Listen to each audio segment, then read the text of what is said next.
सावर रे ए मना भाग 23. लेखिका वैशाली गुरव, सादर करते एव्ही टॉक्स. मागील भागात आपण पाहिले की निषाद आणि भैरवीची ॲनिव्हर्सरी होती आणि त्याच दिवशी भैरवी निषादला डिवोर्स देते. निषादही त्यावर सही देतो. तसा तन्मय भैरवीला आपल्या घरी घेऊन जातो आणि आता पुढे. ती खरंच निघून गेली हे तर त्याला माहितीच नव्हतं. तो त्याच्या बेडरूममध्ये येऊन डोळे मिटून पडला आणि डोळे मिटताच सारखा तिचा चेहरा समोर येत होता. तिचं पूर्वीपासूनचं वेड्यासारखं वागणं, प्रेम करणं, ॲक्सिडेंट झाल्यानंतर त्याची घेतलेली काळजी आणि सगळ्यात जास्त गरज असताना दिलेली साथ, हे आठवून रडावं वाटत होतं. मला तू हवी होतीस आणि तेव्हाच असं सोडून गेलीस होय. मला नको हा डिवोर्स, मला तू हवी आहेस, हेच आज बोलणार होतो तुला मी. पण त्याआधीच असं केलंस. खरंच गरज होती का डिवोर्स पेपर देण्याची? जा यार, आय हेट यू. तो रात्रभर झोपण्याचा प्रयत्न करत होता, पण त्याला झोप म्हणून येत नव्हती. भैरवीचीही तीच अवस्था होती. म्हणूनच तिच्यासोबत तन्मय आणि मम्मा डॅड होते, जे तिला घरी घेऊन गेले होते आणि आईबाबांना सांभाळायला स्नेहा थांबली होती. निषाद आणि भैरवी सोडून सगळेच दोघांना एकत्र आणण्याच्या प्लॅनमध्ये सामील होते. ॲक्च्युली डिवोर्स पेपर दिल्यानंतर निषादने तिला थांबवायला हवं होतं, असं सगळेच जण एक्सपेक्ट करत होते. पण तसं घडलं नव्हतं. म्हणून नेक्स्ट प्लॅनवर स्नेहा काम करणार होती. आईबाबा झोपले की ती एकदा निषादला पाहून गेली, पण तो बेडवर झोपलेला. आता लगेच नको, उद्या बोलावं, या हेतूने ती देखील स्वतःच्या रूममध्ये झोपायला गेली.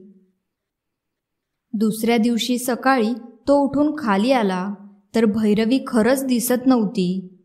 गुड मॉर्निंग दादा, ती काहीच झालं नाही अशा आविर्भावात म्हणाली. त्यालाही हे थोडं विचित्र वाटलं. गुड मॉर्निंग, तो म्हणाला. बरं निषाद, नाश्त्याला काय बनवू तुला? आतून आईचा आवाज आला. काही बनव, तो म्हणाला. सगळे नॉर्मली बोलत होते. कोणीच काहीच त्याला कालच्या गोष्टीवरून बोललं नाही याचं विशेष त्याला वाटत होतं. तो वर जिममध्ये आला आणि वर्कआउट करू लागला. त्याला तिथे गेल्यानंतरही भैरवी आठवलीच. पेपरवर सॉरी लिहून पेपर चिकटवायला आलेली ती आणि तिच्या पायावर वेट पडलं तो प्रसंग आठवला. एका चुकीसाठी किती वेळा सॉरी म्हणायची ती. आज सगळीकडे सतत तिचेच भास होत होते. घरात एकही जागा अशी नव्हती जिथे तिची आठवण येणार नाही. वेड लागेल असं वाटत होतं. आजचा दिवस तर बाहेर कुठे जाण्याचा प्लॅन नव्हता, पण लक्ष घरात लागत नव्हते. आता काय करत असेल ती? आठवण पण येत नसेल का माझी? नाही म्हटलं तरी सारखा तिचाच विचार मनात येत होता. नाश्ता, जेवण खाणं कशावरच नीट लक्ष नव्हतं. नाश्ता करायला आला तरी प्लेटमध्ये तेव्हा तिने सॉसने लिहिलेलं सॉरी त्याला आठवलं आणि नाश्ता करायचीही इच्छा होत नव्हती. पण सगळ्यांसमोर तो नॉर्मल असल्याचे दाखवत होता. स्नेहालाही हे जाणवत होतं आणि तिची खात्री होऊ लागलेली की तो सुद्धा प्रेम करतोय. पण तिने त्याला जाणवू दिले नाही की भैरवीचे नाव काढले नाही. त्याने तो संपूर्ण दिवस स्वतःच्या रूममध्ये स्वतःला कोंडून घेतलेलं. कुणाशी बोलावं वाटत नव्हतं. त्यामुळे निखिलचे येणारे कॉल देखील तो उचलत नव्हता. संध्याकाळी कॉफीच्या वेळेस कॉफी घेण्यासाठी तो खाली आला, पण कसल्याशा विचारात गढून गेलेला. स्नेहाने केव्हाची समोर कॉफी ठेवली होती तर त्याचे तिच्याकडे लक्षच नव्हते. दादा काय रे, कुठे लक्ष आहे? कॉफी घे ना. हो, तो तिला म्हणाला. एवढ्यात निखिल आला. ए हाय स्नेहा. हाय निषाद.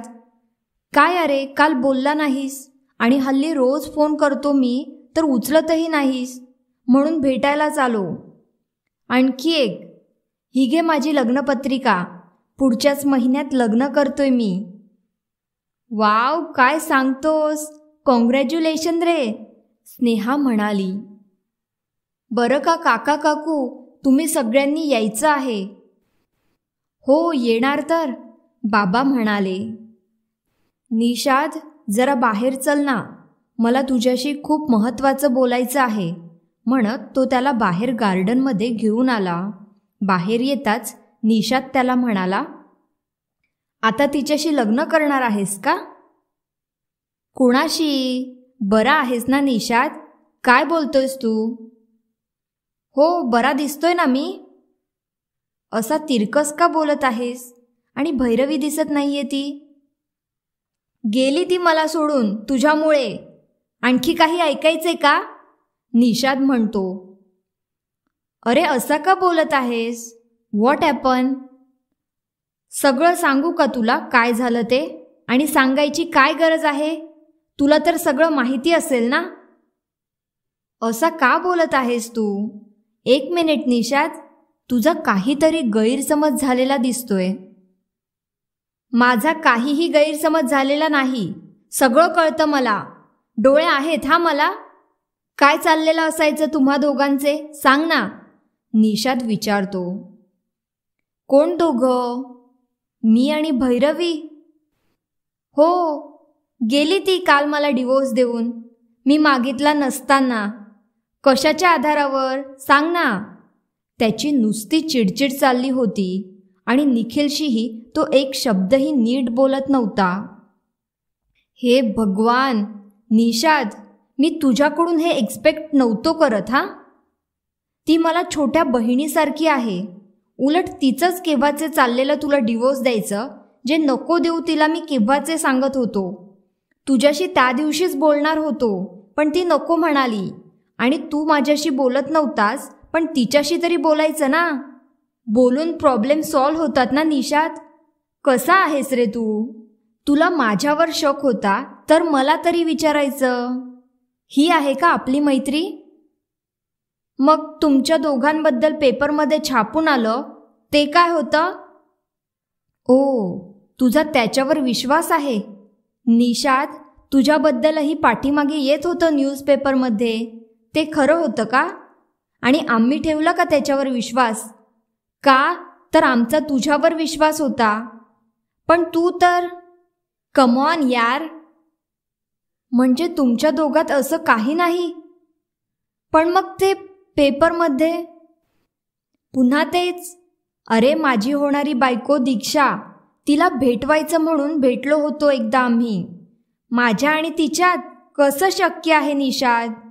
Don't you know, she loves you lot. आणि तिने डिवोर्स दिला तर तू का साईन केली? तू थांबवायला हवं होतं ना तिला.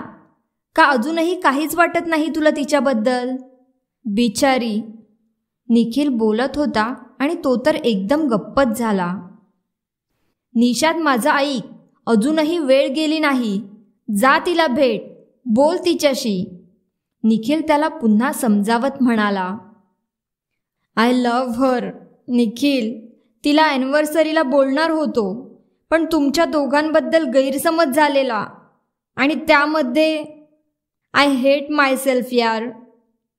निषाद, जा तिला भेट एकदा. माझं ऐक, ती खूप प्रेम करते तुझ्यावर. सतत तुझ्याबद्दल बोलत असायची माहितीये. कॉलेजमध्ये असल्यापासून पाहतोय. तिच्या डोळ्यात आम्हाला दिसायचं, ते बहुतेक तुला कधी दिसलंच नाही. जा तिला माघारी घेऊन ये, तो त्याच्या पाठीवर थोपटून म्हणाला. कदाचित दिसलं असतं रे, पण मी ते कधी पाहायचं नाही असंच ठरवून बसलो होतो. जाणून बुजून तिचे आणि माझं जमणार नाहीच अशी समजूत करून घेत मी तिला अवॉइड करत राहिलो. आणि आत्ता कळतंय मला की मी काय गमावलंय. पण ती आता माघारी येईल का रे? येईल रे, एकदा प्रयत्न तरी कर. आणि पुन्हा माझ्याबद्दल असा विचार करू नकोस, कळलं ना? चल निघतो मी. आणि लग्नाला दोघांनी यायचं आहे, लक्षात ठेव हा. म्हणत तो आत आला, पण त्याचे त्यालाच खूप वाईट वाटत होतं. लगेचच तिला भेटायला जावं असं वाटत होतं, पण हिम्मत होत नव्हती. तो आत येऊन हॉलमध्येच इकडे तिकडे फिरू लागला. बराच वेळ तो इकडे तिकडे फिरत होता हे पाहून स्नेहा त्याच्या जवळ आली. काय झालं दादा, सगळं ठीक आहे ना? काय म्हणत होता तो निखिल दादा? स्नेहा, इतर वेळीची गोष्ट असती तर भैरवीशी काल जे मी वागलो त्यासाठी तू, आई बाबा मला किती बडबड केली असती. पण चक्क एक शब्दही कोणी मला काही बोलत नाहीये. का? माझं चुकलं तर कुणीही मला म्हटलं नाही की तू असा का वागतो आहेस, तुझं चुकतंय. काय झालंय काय तुम्हा लोकांना? आम्हाला की तुला दादा? स्नेहा म्हणाली. म्हणजे यापूर्वी हे आम्ही तुला बोलायचो तर तुला ते आवडत नसायचं, आणि आज आम्ही तुझ्या बाजूने ठाम उभे राहिलो तर तुला तेही नाही आवडत. प्रश्न तो नाही, पण माझं चुकलं तर का नाही कोणी काही बोलत आहे? जसं काही झालं नाही असं का वागत आहात? कारण तुला काही फरक पडणार नाही हे माहीत आहे आम्हाला. का मी माणूस नाहीये का? काय आहे ना दादा, आपण काही दिवसांसाठी कुत्रा मांजर जरी पाळलं ना तरी त्यांच्यावर सुद्धा आपला जीव बसतो. पण ती तर तुझी बायको होती, एकटीच वेड्यासारखी प्रेम करत होती. तुला ते जाणवत नव्हतं, मग बोलून काय उपयोग होता? त्याची जाणीव तुला होणं गरजेचं होतं. आधीसारखी जबरदस्ती करून काय उपयोग होता का? आणि कोण म्हणालं मला जाणीव नाही? ती तरी कशी आहे ग? जेव्हा ती मला नको होती तेव्हा मुद्दाम माझ्या पुढे पुढे करायची. जबरदस्तीने मैत्री, प्रेमच काय घरातही आली, आणि माझ्या मनात नसताना घरातच काय माझ्या मनातही जागा निर्माण केली. आणि आता मला तिची सवय झाली आहे तर अशी सोडून गेली आहे का? मी मागितलेला का तिला डिवोर्स? सांग ना. नव्हता मागितलास, पण एकदा तिला थांब म्हणाला असतास ना तर ती थांबली असती. विचार कर, ती तुझ्या पाठीमागे किती वेळा लागायची, किती वेळा सॉरी म्हणायची. तू एकदा तरी असं वागायला हवं होतंस. किती चिडचिड करत होतास तिच्यावर तू. ते कारण वेगळं होतं स्नेहा, माझा गैरसमज झालेला. पण मला ती खरंच हवी आहे ग. बोलणार होतो मी तिला, पण तिने असा डिवोर्स दिला. मला नाही आवडलंय. अरे तू रडत काय बसला आहेस असा? मग जा ना, तिला घेऊन ये माघारी. पण ती ऐकेल का तरी आता माझं? ऐकावं तर लागेल, आणि नाही ऐकलं तर यावेळी तू मनव तिला. मी आत्ताच निघतोय तिला भेटायला. 1 मिनिट दादा, ती इथे नाहीये. इथे नाहीये म्हणजे ती गोव्याला सावीकडे गेली आहे. कधी? आज सकाळीच. तन्मयने सांगितले मला. त्यामुळे आत्ता नको, उद्या सकाळी निघ. मी नाही थांबू शकत सकाळपर्यंत, मी आत्ताच निघतोय. म्हणत तो धावत वर त्याच्या रूममध्ये गेला, आणि तिच्यावर तो खरंच प्रेम करतोय हे ऐकून स्नेहालाही खूप आनंद झाला. तो त्याच्या रूममध्ये आला आणि आवरून लगेचच बॅग भरू लागला. डस्टबिनमध्ये टाकलेलं घड्याळ घेतलं आणि खिशात घातलं की उद्या दुरुस्त करून ते घालायचं या हेतूने. खाली आला ते त्याची बॅग घेऊन. अरे तू तर चक्क बॅग घेऊन निघाला? हो, मी 4 दिवस आता तिकडेच असेन. आणि तिला सांगू नकोस मी चाललोय तिला भेटायला ते. हो हो बरं, ती हसत म्हणाली. थांब, आईबाबांनाही सांगून येतो. म्हणत तो आत त्यांच्या रूममध्ये जायला निघणार एवढ्यात तिने त्याला थांबवलं. अरे सांगेन मी, तू जा. आणि हो, आम्ही दोघंही येतोय परवा गोव्याला. का? त्याने विचारलं. का रे, नको का यायला? ॲक्च्युली तुला आठवते का, तन्मय मागे म्हणाला होता की आपण ट्रिपला जाऊ. मग तो म्हणाला आपण यावेळेस प्लॅन करू. त्याने ऑलरेडी रिसॉर्ट बुक केलंय. तुला ॲड्रेस पाठवते मी. Oh okay, no problem. Bye. पण नीट जाशील, आणि तिथे पोहोचल्यावर मला फोन कर. हो नक्की सांगतो, बाय म्हणत तो निघाला. तो ट्रेननी निघणार होता. स्टेशनला पोहोचला आणि तिकीट बुक करून सकाळी आरामात पोहोचेल असा तो निघाला होता. सतत तिचा चेहरा डोळ्यासमोर येत होता. कधी एकदा तिला भेटतोय असं झालं होतं. ट्रेनमध्ये येऊन त्याने स्वतःची जागा पकडली.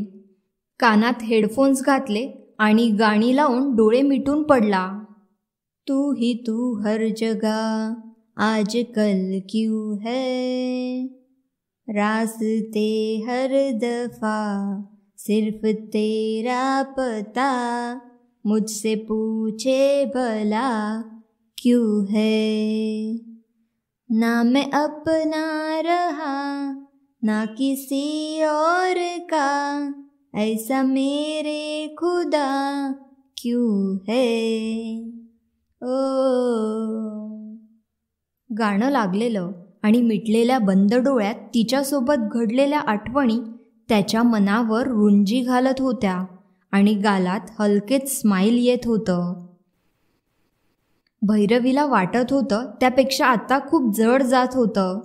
कारण कॉलेजमध्ये होती तेव्हा फक्त प्रेम होतं आणि आता 1 वर्ष त्याच्यासोबत राहण्याची सवय झालेली. त्याला विसरणं इतकं सोपं नव्हतं. पण त्याने फेकलेले घड्याळ आठवलं की तिला खूप चीड यायची. बाकी कोणतीही गोष्ट ती त्याच्यासाठी सहन करू शकत होती, पण ते तिने खूप प्रेमाने दिलेले, जे कधी त्याने घातलं तर नव्हतं आणि त्या दिवशी असं फेकून दिलं. त्या दिवशीच्या गडबडीत तिने त्याच्याकडे पाहिलेच नव्हतं की ते घड्याळ त्याने घातलेलं, आणि तिचा गैरसमज झालेला की अजूनही त्याला काहीच वाटत नाही. एकतर त्या 2-3 दिवसात तिचं स्वतःकडेच लक्ष नव्हतं, तर ती त्याच्याकडे काय लक्ष देणार होती. आणि त्याचमुळे आज तिला जरा अंगात ताप होता. विचार करूनही डोकं दुखत होतं. आता सगळं संपलं हे स्वीकारायला वेळ लागत होता. आताही कुठेच लक्ष लागत नव्हतं. तन्मय तिला सकाळी सावीकडे सोडून आला आणि 2 दिवस सावीला तिच्यासोबत राहायला सांगितलं. सावीनेही तिच्यासाठी सुट्टी घेतली होती. त्या दोघी बाहेर फिरायला गेल्या नव्हत्या कारण भैरवीची तब्येत ठीक नव्हती. भैरवी सोफ्यावर विचार करत बसली होती. घड्याळात 4 वाजत आले होते. भैरवी ऐक ना, बीचवर जाऊन येऊया का थोडा वेळ? तेवढंच तुला बरं वाटेल. नको ग, ॲक्च्युली कसं सांगू तुला? काही सांगू नकोस, पुन्हा तोच विषय आणि पुन्हा तुला त्रास. सोड ना, ती म्हणत होती. एवढ्यात सावीचा फोन वाजू लागला. 1 मिनिट थांब, मी पाहते कोणाचा कॉल आहे म्हणत ती उठली तर चार्जिंगला लावलेल्या फोनवर निशादचा कॉल येत होता. तिने तो उचलला आणि साईडला गेली. हां बोल. सावी, मला तुझा ॲड्रेस पाठव प्लीज, आणि भैरवीला नको सांगू की मी तिथे येतोय. हो मला माहिती आहे तू येणार होतास, लगेच पाठवते म्हणत तिने फोन कट केला. कोण होतं ग?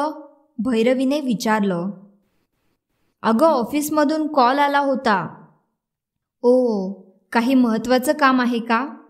बघ तुला जायचं असेल तर जा. माझ्यामुळे कुठे दांडी मारतेस? दांडी काय, रीतसर सुट्टी घेतली आहे मी आणि तुझ्यासाठी करू शकते. हां एवढं मला माहीत आहे ना. तुम्हाला भीती वाटते का ग? मी स्वतःला काहीतरी करेल, पण नाही करणार यावेळेस असं काही.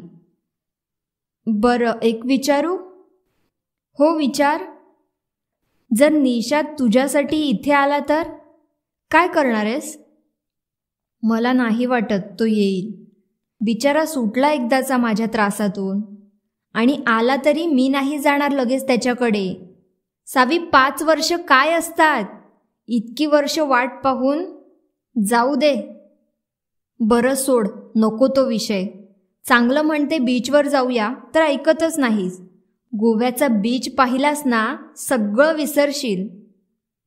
आज नको ना, उद्या जाऊया. आता कमी आहे का ताप? बघू म्हणत सावीने तिच्या कपाळाला हात लावून पाहिला तर थोडा कमी होता. ताप कमी आहे आता, पण जा ना, थोडा आराम कर.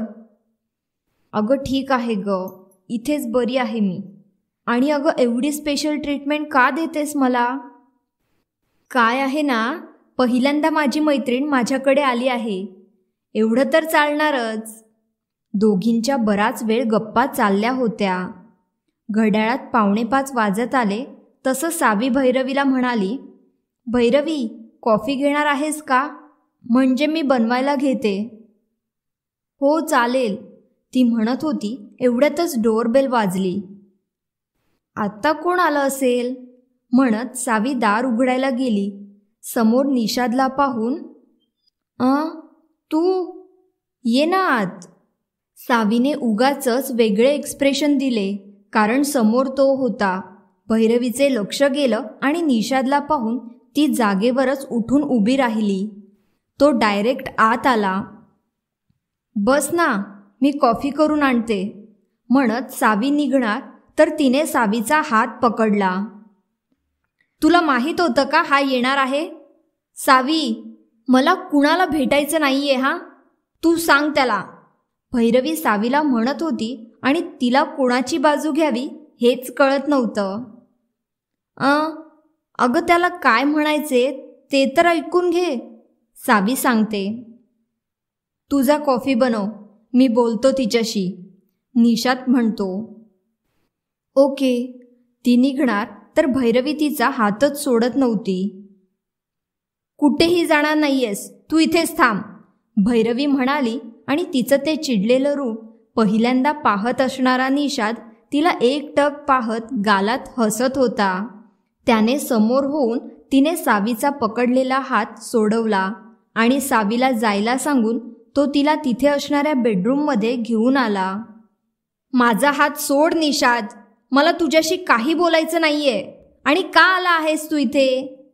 डिवोर्स पेपरवरती साईन झाली आहे, आता सगळं संपलंय. मी आधीच तुला सांगून ठेवते, मी तुझ्याबरोबर येणार नाही.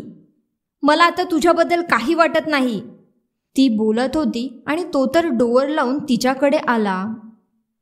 झालं तुझं बोलून? काहीच वाटत नाही का आता, म्हणत तो तिच्या जवळ गेला आणि तिला जवळ ओढले. निषाद, तुला वाटत असेल हे असं काही केलं की मानेल, बट नो हा. सगळं तुझ्या म्हणण्याने नाही होणार हा भैरवी. वाटेल तेव्हा आयुष्यात येशील आणि वाटेल तेव्हा जाशील. जेव्हा काहीतरी तुझ्याबद्दल वाटतंय, जेव्हा मला तुझी सवय झाली आहे, तेव्हा मला सोडून जायचं आहे का तुला?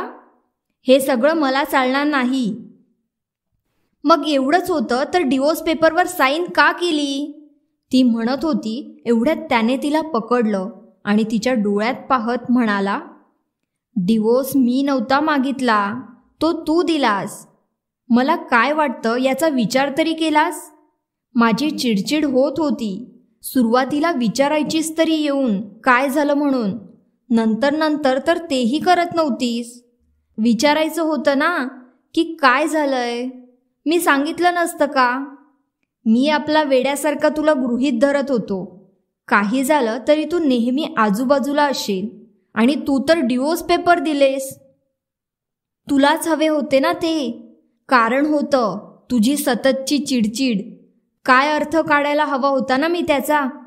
आता झालेल्या मॅचेस नंतर आल्यावर साधा बोललास का तरी माझ्याशी? मग तू बोलायचं होतंस का, मीच का? मग दुसरं कोण आहे मला तुझ्याशिवाय? शब्दात फसवू नकोस हा मला, यावेळी नाही ऐकणार मी तुझं, भैरवी म्हणते. माझी चिडचिड दिसत होती, पण मग प्रेम नव्हतं का दिसत? मी ठरवलेलं तिकडून आल्यावर तुला सगळं सांगायचं, मला जे वाटत होतं तुझ्याबद्दल ते सगळंच. हो, पण बोलला नाहीस ना. डिवोर्स पेपर दिले तर त्याच्यावर लगेच साईन केले, वरून ते माझ्यावरच भिरकावले. मला म्हणाला आत्ता जाऊ शकतेस, एकदाही म्हणाला नाही की थांब नको जाऊस. मी दिलेले घड्याळ ते कसे फेकून दिलंस तू, जरा काही वाटलं नाही? तिला रडूच येऊ लागलं आणि तिला पाहून त्याच्या डोळ्यातही पाणी आलं. सॉरी ना भैरवी, मी रागात होतो आणि त्याचं कारण वेगळं होतं. कसं सांगू? नको सांगू काहीच. मला वाटलं की तू आणि निखिल, मला तिकडे असतानाच तुमच्या दोघांबद्दल ते न्यूजपेपरमध्ये आलेलं कळलं आणि मला ते खरं वाटत होतं. काय? निखिल आणि मी? ओ गॉड, माझ्या तर लक्षातच नाही आलं. आणि म्हणून तू, म्हणजे तुझा माझ्यावर एवढाही विश्वास नाही? ते फक्त ऐकीव होतं, आय नो, पण मी बऱ्याचदा पाहिलं होतं तुम्ही दोघं साईडला जाऊन बोलत असायचे. मग म्हणून ते मला खरं वाटलं. मला नव्हतं आवडत, कारण मला तुझ्याबद्दल काही वाटत होतं. मी असाच आहे. मी काय करू? आता तर बोलूच नकोस माझ्याशी. म्हणून ती तिथून निघून जायला पाहणार, तर त्याने तिला पुन्हा पकडलं आणि भिंतीला टेकलेली ती तिला जवळ ओढत पुन्हा तिच्याजवळ जाऊ लागला. तिच्या गालाला गाल लावला आणि तिच्या कानात म्हणाला, आय लव्ह यू भैरवी. मी तुला न्यायला आलोय ग. मला नको ना सोडून जाऊ. खूप सवय लागली आहे तुझी, सतत तुझ्या आजूबाजूला असण्याची. मी तुझ्याशिवाय नाही राहू शकत. तो तिच्या खूप जवळ जात म्हणत होता आणि तिला त्याच्या अशा जवळ येऊन बोलण्याने काही सुचत नव्हतं. निषाद प्लीज म्हणत ती त्याला साईडला करत होती, पण त्याने तिला सोडलंच नाही. तो तिच्या चेहऱ्याजवळ चेहरा नेत तिच्यात स्वतःला हरवू पाहत होता. त्याचं असं जवळ जाणं, तो गरम श्वास तिलाही जाणवत होता आणि काही सेकंद तीसुद्धा त्याच्यात हरवत चालली होती.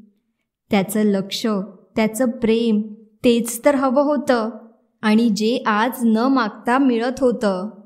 एका क्षणाला झालेलं सगळं विसरून तिने त्याला मिठी मारली. कितीतरी वेळ ते एकमेकांच्या मिठीत हरवले होते. एका क्षणाला तो मिठीतून साईडला झाला आणि तिच्या चेहऱ्यावर आलेले केस पाठीमागे सारले. तिच्या डोळ्यात पाहत तिच्या ओठांवर ओठ टेकवणार एवढ्यात सावीने दार वाजवलं. भैरवी, निषाद, कॉफी बनवली आहे मी. दोघांच्यातलं झालं असेल सॉल्व तर बाहेर या. तिचा आवाज ऐकताच भैरवी पुढे निघून आली आणि डोअर ओपन करून बाहेर आली आणि तो तिच्या मागोमाग बाहेर आला. बरं का मंडळी, मला तर ही जोडी खूप आवडली. तुम्हाला आवडली का? प्रतिक्रियेद्वारे नक्की सांगा. लवकरच भेटूया पुढील अंतिम भागात. धन्यवाद.